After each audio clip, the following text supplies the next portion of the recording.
भारतीय संविधान के 75 वर्ष होने पर नागरिक अधिकारों एवं संरक्षण एवं संवर्धन पर प्रेस प्रतिनिधियों के साथ परिचर्चा कार्यक्रम का किया गया आयोजन।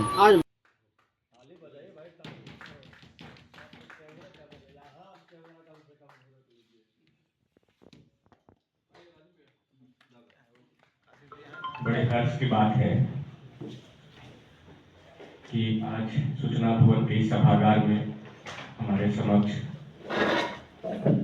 प्रिंट और इलेक्ट्रॉनिक मीडिया के प्रतिनिधि उपस्थित हैं, जो सभी मिलकर आज हम लोग संविधान के 75वें वर्ष के शुभ अवसर पर संविधान ने हमको क्या दिया और संविधान के द्वारा प्रदत्त जो अधिकार हैं उनका किस हद तक अनुपालन हुआ, उसमें क्या कमी रह गई, इस पर परिचर्चा करेंगे।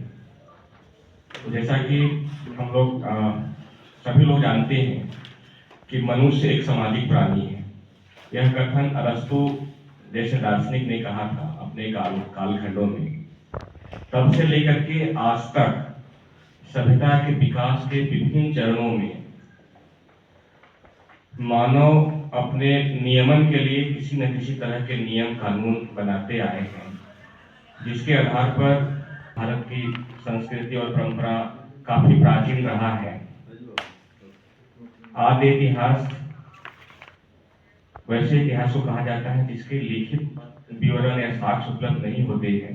लिपि होती है लेकिन उसको पढ़ा नहीं गया है आज तक। विभिन्न विद्वानों ने पढ़ने का प्रयास किया है। जैसा हम लोग सिंधु घाटी सभ्यता के बारे में जानते हैं। सिंधु घाटी सभ्यता लगभग 2500 BC पहले की सभ्यता है, जो भारत में उन्नत नगरीकृत सभ्यता का प्रमाण है। उस समय भी लोग अपने समाज को नियमित करने के लिए, रेगुलेटिंग करने के लिए कुछ न कुछ नियम कानून बनाए होंगे और उसके आधार पर सभ्यता का संचालन किया जाता रहा होगा। फिर हम लोग देखते हैं वैदिक काल आता है, जिसमें उसका दो कालखंड होते हैं, उत्तर वैदिक और ऋग वैदिक और उत्तर वैदिक। ऋग वैद के जो ऋचाएं परंपराएं हैं उससे भी हमारे समाज संस्कृति के बारे में जानकारी प्राप्त होती है। उचित होता है केशवानंद भारती केरलवाद 1973 में आया था, जिसमें हम लोग देखते हैं कि मूल ढांचा का सिद्धांत आया। ऐसा कहने को मिलता है कि सत्ताधारी सरकारों ने अपने मन मुताबिक संविधान में बहुत ज्यादा चेंज कर रहे थे, तो उसको रोकने के लिए केशवानंद भारती वाद आया 1973 में, जिसमें सुप्रीम कोर्ट ने मौलिक अधिकार मूल ढांचा का सिद्धांत दिया।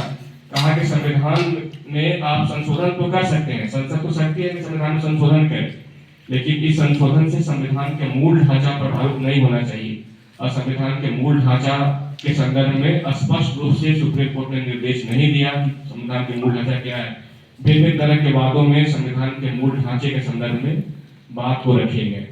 अब हम लोग जो टॉपिक है इस पर देखते हैं, ध्यान आकृष्ट करते हैं कि संविधान द्वारा